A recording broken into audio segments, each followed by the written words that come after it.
Nanay, tignan mo, naubos niya yung dalawang piece ng mangga. Pangalawa na siya. Pakita mo yung isa nga. Pakita mo yung isa. Hindi, yung isa, yung wala na. Ay, naubos mo. Ay, meron pa. Meron pa. Ubusin mo pa. Oh, sayang yan. Dahan-dahan lang.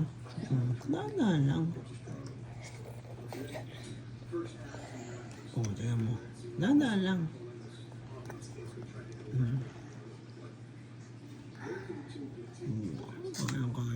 Tamis ba? Matamis? Ano na, yan, anong mas masarap? Mangga o banana? Mangga. Mangga, no? Kasi matamis, no? Ay, matamis. Kaya mo ba ubusin yan? Sabi ni nanay, tinatanong. Kaya yan? Oo. Sige nga, nanonood si nanay, oh.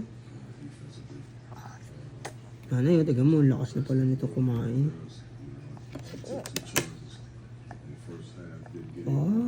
Oh, kita mo?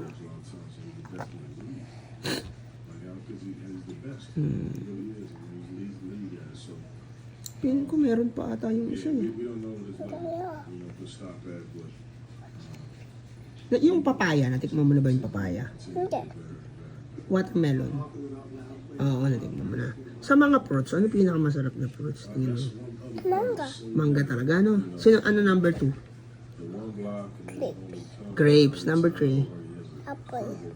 Uy, mamaya pala, may isa pa tayong banana, mamayang gabi, ah. Sige. Di ba sabi ni doktor, 2 banana daw dapat sa isang araw? May bonus pa na mangga, no? Sabi natin kay Doc, pati mangga kinakain mo, no? Sige, pagkapunta natin doon. Baby, mo ba ako? Opo, nakabigyo ko pa. Papakita ko nga kay nanay ito.